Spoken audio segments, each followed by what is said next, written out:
Bismillahirrahmanirrahim. Assalamualaikum warahmatullahi wabarakatuh. Assalamualaikum warahmatullahi wabarakatuh. Sepertinya jawabannya belum tegas nih, belum semangat kelihatannya. Padahal mau berangkat ke Maroko. Maroko tuh jauh loh.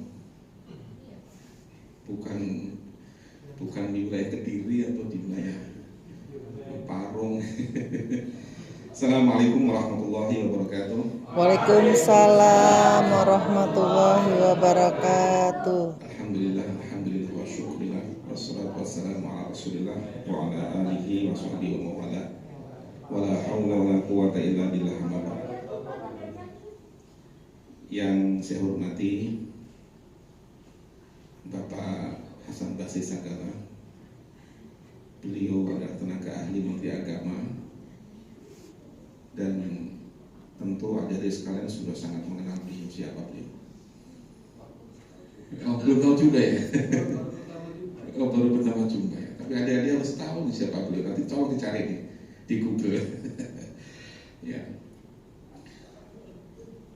Yang saya hormati Pak Dr. Zulfahri, beliau sebagai subkor kerjasama yang mengurus adik-adik sekalian dari A sampai Z, dari waktu pendaftaran hingga saat ini masih beliau urus, dan nanti akan diantarkan sampai di bandara. Kita berikan tepuk tangan dulu buat Pak Zulfahri. Kalau tidak melalui tangan dingin beliau, mungkin ada sekali nggak sampai di sini. Yang saya hormati juga para subkoordinator di subdit kelembagaan. Di belakang ada Mas Ahmad, ada Pak Rafiq, dan semua tim subdit kelembagaan, serta adik-adik sekalian yang berbahagia. Alhamdulillah, dalam kesempatan malam hari ini merupakan akhir dari seluruh proses yang sudah kita lalui, penerimaan calon beasiswa, penerima beasiswa dari pemerintah Maroko. Tadi sudah kita dengar dari apa yang disampaikan oleh Pak Hasan Basri dengan berbagai motivasi yang disampaikan oleh beliau. Prinsipnya bahwa sekarang Anda sekalian adalah orang-orang terpilih dari sekian banyak orang-orang yang mengajukan. Jumlahnya dulu yang mendaftar itu ada 1.400, dan Anda 30 orang adalah orang yang terpilih. 1.600, 1.400 kan? Oh, yang bisa bukan ya? Ya, dari sekian ratus orang, Anda semua terpilih menjadi duta bangsa ini untuk kuliah di sana. Ini adalah amanah dari negara kepada Anda sekalian. Jadi pulang nanti pastikan Anda membawa ilmu dan membawa pengalaman yang bisa di-share untuk perbaikan kehidupan berbangsa. Kenapa? Salah satu materi yang diberikan pada saat ujian adalah wawasan kebangsaan. Karena kami ingin Anda semua adalah orang-orang yang tidak punya masalah soal kebangsaan. Jangan sampai pulang dari luar negeri, di sini sudah dibiayai, sudah diutus oleh negara, pulang-pulang malah menentang terhadap negara. Itu dosa besar. Dan kalian semua, adik-adik sekalian, adalah orang-orang terpilih yang nanti akan menjadi duta-duta bangsa. Dan pada saat pulang nanti akan menjadi calon pemimpin, menggantikan para pemimpin-pemimpin yang ada sekarang. Oleh karena itu, adik-adik sekalian, mulai saat ini ya, harus merubah mindset bahwa Anda semua adalah wakil bangsa. Jangan pernah melakukan kesalahan sedikit pun untuk melukai atau menodai terhadap nama baik bangsa. Sekarang tadi disampaikan oleh Pak Hasan Basri, dengan mudahnya orang mengekspresikan di dunia maya. Kadang-kadang kita tidak sadar menggunakan media sosial tanpa disadari melukai banyak orang. Dan kasusnya ada calon-calon mahasiswa yang belajar di Mesir. Ya. Mereka ada salah satu orang yang mengupload video yang merasa mengungkapkan tentang kekecewaan dia terhadap peran kedutaan di Jakarta. Akhirnya dari kedutaan itu merasa tersinggung. Ini anak-anak mau dikasih beasiswa kok, tapi menyinggung-menyinggung soal kedutaan. Itu artinya apa? Bahwa kita tidak bisa menjadi orang yang bersyukur terhadap apa yang kita lakukan, apa yang kita diberikan. Dan itu dicatat oleh kedutaan. Nah, tentu kita jangan sampai ada yang melakukan hal ini. Karena kadang-kadang kita nggak sadar melakukan kesalahan kecil di media sosial yang lalu kemudian di-capture oleh orang walaupun sudah di-remove, dan itu akan menjadi amal keburukan kita di dunia maya. Jadi istilahnya adalah dosa jariah. Kalau amal jariah itu bisa memanen kita pahala misalnya hari kiamat, tapi kalau dosa jariah itu bisa membuat kita bangkrut di akhirat gara-gara di media sosial yang kita tidak mampu untuk mengendalikannya. Oleh karena itu, teman-teman semuanya, adik-adik sekalian, kita harus merubah mindset bahwa Anda semua adalah sebagai duta bangsa yang tidak boleh untuk melakukan kesalahan apapun, mencederai apapun terhadap bangsa kita. Itu pertama.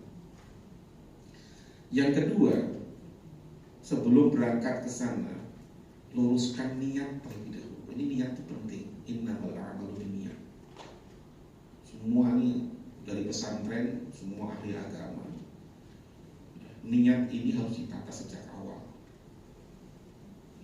Apapun kondisi yang ada di sana, ketika ada masalah-masalah yang sifatnya menyulitkan, bisa dikomunikasikan dengan teman-teman yang lain.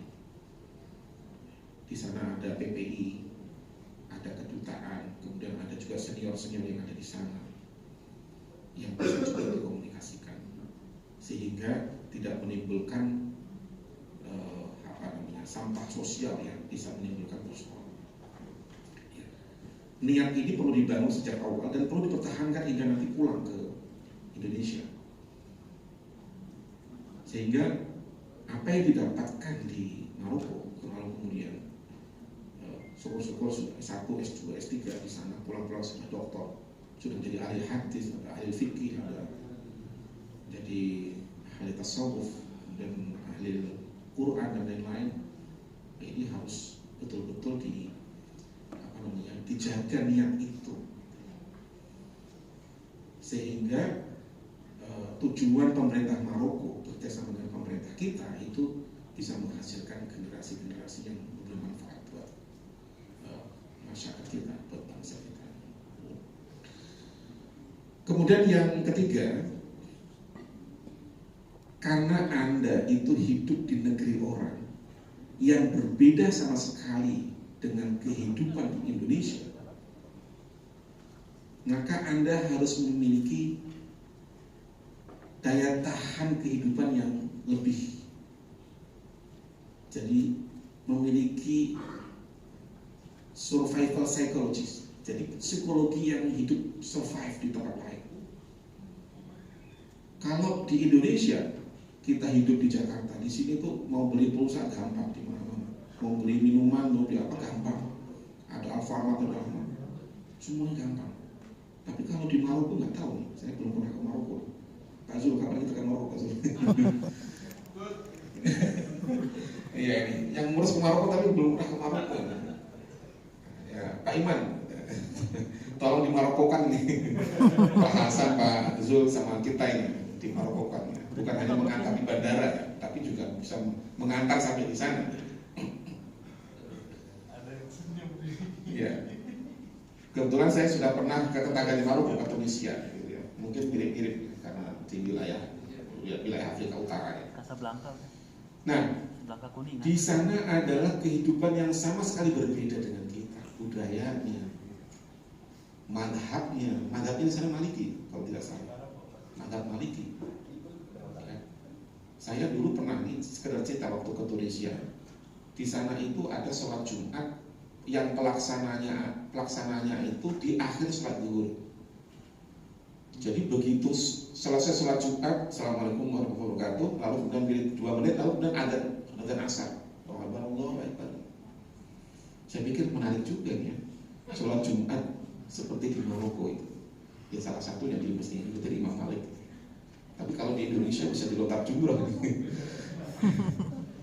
Ya. Kalau di sana ada 3 sholat Jumat, sholat jam 12, kemudian ada jam 1, lalu ada jam 3 yang menjelang asar. Dan saya mencoba waktu itu ditanya, Pak Tabib mau sholat Jumatnya mau jam berapa? Memang adanya jam berapa? Ada jam 12, jam 1, ada jam 3. Oke, saya ikut yang jam 3 saja.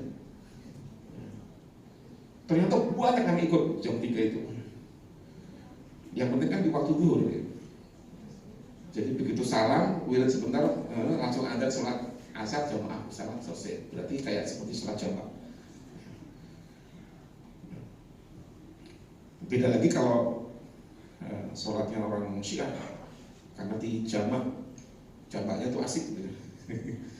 Jadi zuhur sama asar di jamak, zuhur di jamak terakhir pada waktu asar, tapi menjelang maghrib. Kira-kira 10 menit sebelum maghrib. Begitu sholat wiridan sebentar langsung udah adzan maghrib. Begitu adzan maghrib, sholat maghrib langsung di jamak takdim sholat isya. Jadi 4 waktu menjadi 1 tempat. Ya itu orang Syiah ya, nggak apa-apa ya. Mereka punya keyakinan seperti itu ya.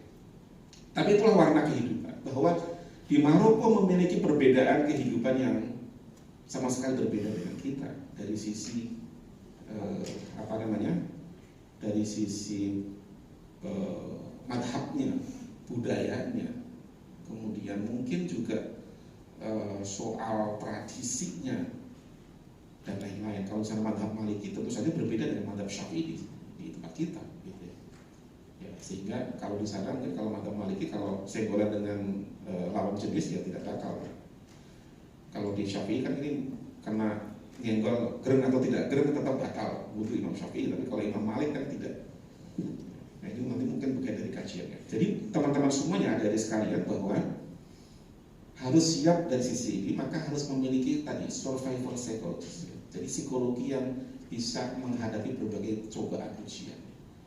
Jadi memiliki ketahanan kesulitannya, ketahanan cobaan kehidupan yang kalau istilahnya teori logoterapi itu miliknya ahli psikologi itu, bahwa kita mampu memaknai terhadap penderitaan. Penderitaan itu sebagai sebuah kekuatan untuk mencapai sebuah kebahagiaan. Itu kalau dalam teori sufis